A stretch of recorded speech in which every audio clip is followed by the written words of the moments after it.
j'aimerais revenir sur la une du JDD, le journal du dimanche, qui est classé très à droite, voire à l'extrême droite de l'échiquier médiatique français. On vous voit avec votre ami Philippe de Villiers, lui aussi souverainiste, très à droite. Il s'oppose, je cite, à l'islamisation qui affecte, selon lui, la France. Boualem Sansal, c'est la question que beaucoup se posent aujourd'hui. Pas forcément des gens qui en ont après vous, dont des gens qui ne font pas de politique, mais qui se disent « Mais Boualem Sansal est-il d'extrême droite ?» Que répondez-vous? Mais pas du tout. Moi, je suis un démocrate. J'ai toujours été de gauche. Je suis de la gauche, un déçu de la gauche. Le journal du dimanche n'était pas vraiment un journal de gauche. Non, j'ai dit, j'étais de la gauche. Ah oui. Pendant des années. L'Algérie, nous étions de gauche. C'est à l'indépendance, l'Algérie a choisi un régime socialiste auquel j'ai adhéré. J'ai adhéré à la révolution agraire, la révolution industrielle, la révolution culturelle. Moi, c'était ma vie. Et en tant qu'étudiant, en tant que jeune cadre, j'y croyais.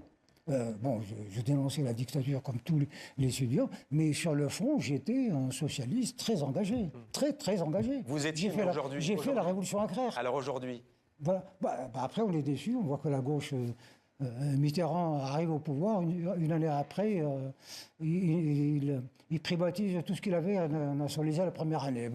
La gauche, c'est fini. Est-ce qu'il existe une gauche? Il n'y en a plus. Et vous n'avez pas peur d'être... Tout simplement. Boualem Sansal, vous n'avez pas peur d'être instrumentalisé? Le journal du dimanche appartient à Vincent Bolloré, ce milliardaire conservateur, a un agenda politique.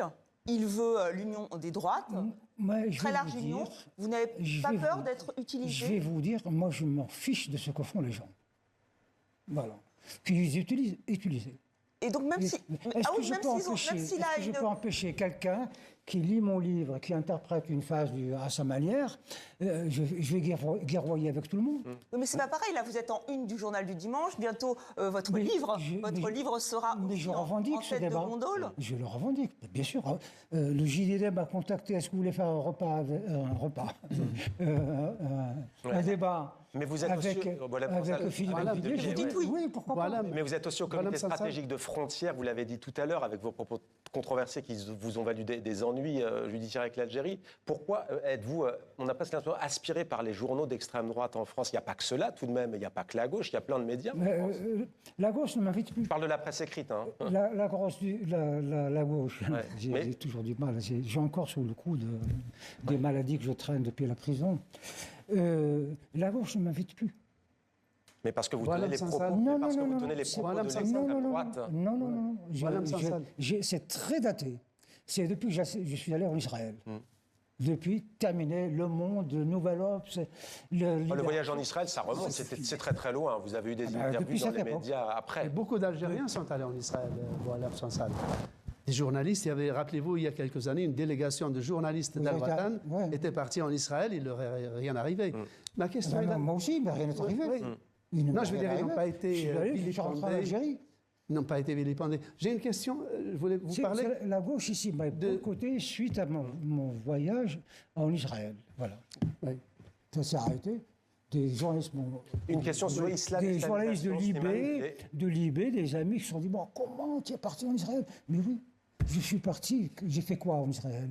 Je suis allé voir les écrivains israéliens en leur disant, on l'a créé, le mouvement mondial des écrivains pour la paix, que j'ai créé avec David Grossman. Tout à fait. Il y avait 250 écrivains couvrant 52 nationalités sur les 5 continents. Oui, mais on va peut-être... il existe toujours. On va revenir sur ce que vous avez dit aujourd'hui. Par exemple, par rapport à Philippe de Villiers, quelles valeurs partagez-vous avec... Non, je parle des valeurs politiques. Quelles valeurs partagez-vous avec lui, par exemple? Beaucoup de valeurs, mais lesquelles?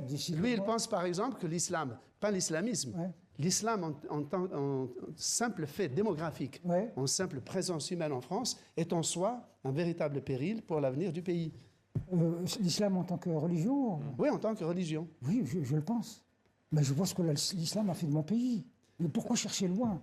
Alors, est-ce que dans ce cas-là, si vous poussez l'islamisation et l'arabisation ont fait de mon pays. On a détruit une région qui est la Kabylie, qui a sa langue, qui a sa culture, on l'a détruite. J'entends, voilà. Et si on pousse le raisonnement, ça veut dire que les 5 ou 6 millions de musulmans à divers titres, de Français musulmans à divers titres, seraient même à leur corps défendant un péril potentiel. Je ne parle pas des gens, je parle d'islam. Il faut pas. Non, mais il n'y a pas d'islam en dehors des gens. La sémantique, c'est quand même important. Oui, il n'y a pas d'islam en dehors des gens. L'islam, moi je suis athée. Donc je ne défends pas l'islam, par définition. Non, mais est-ce qu'il y a un islam en dehors des gens ? Je pense que c'est dangereux. Je pense que l'islam est dangereux.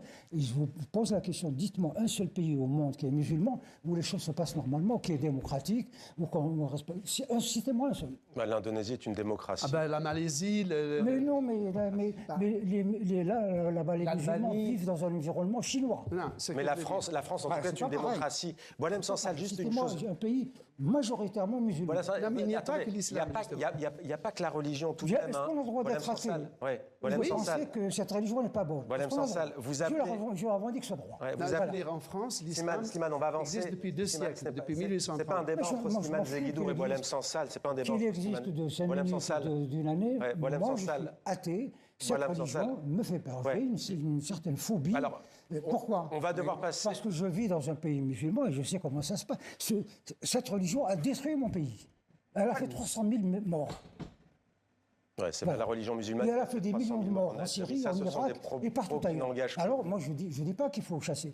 Il faut travailler avec les musulmans pour resocialiser l'islam, pour qu'ils s'intègrent à la démocratie, puis qu'ils respectent les autres. Ouais, la plupart des musulmans en France, et même l'écrasante majorité, respectent la démocratie. Mais je suis d'accord. Mais il y a aussi des thèses identitaires. Hein. Vous appelez à la refrancisation. Malheureusement, on n'a pas le temps de tout développer.